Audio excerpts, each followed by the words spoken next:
iniciativa e parë që duhet me ndërmarrë na drejt përmirësimit gjendjes tonë është pendimi i sinqert.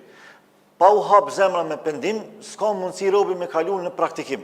Prandaj hapja e zemrës me pendim, ja mundëson atij me njerë me kalu në besim. Prandaj Allahu thot, illa men tab, përpos atij që pendohet sinqerisht, wa aman, edhe beson tek Allahu drejtësisht, wa amila amalan saliha, edhe vepron vepër të mirë, sepse imani i deklaruar, imani i shqiptuar, duhet dëshmuar.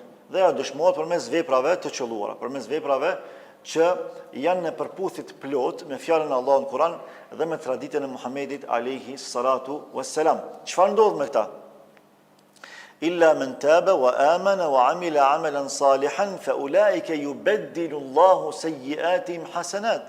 Të këtillëve thot Allahu u ashndron të këqijat në të mira.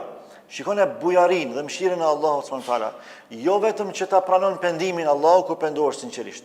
Jo vetëm që të mbron prej të këqijave, por edhe të këqijat e kaluara, që ti mund t'i kesh stresuar, që mund t'jetë shumëta, mund t'jenë sa malet e kodrat, e sa thellësia e oqeaneve, megjithatë Allahu gjitha ato t'i shndron të mira.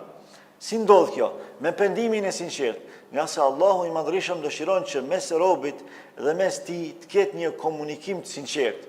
Pra edhe kur ne gabojmë, Allahu dëshiron që ne të ndërtojmë raporte të sinqerta me të. Edhe kur ne pendohemi, dëshiron Allahu që ne të jemi të sinqert në kërkim falje, në ndjesi të fajit, në lotin e derdhur dhe në çdo gjë që ne e përjetojmë pas një pendimi të sinqert.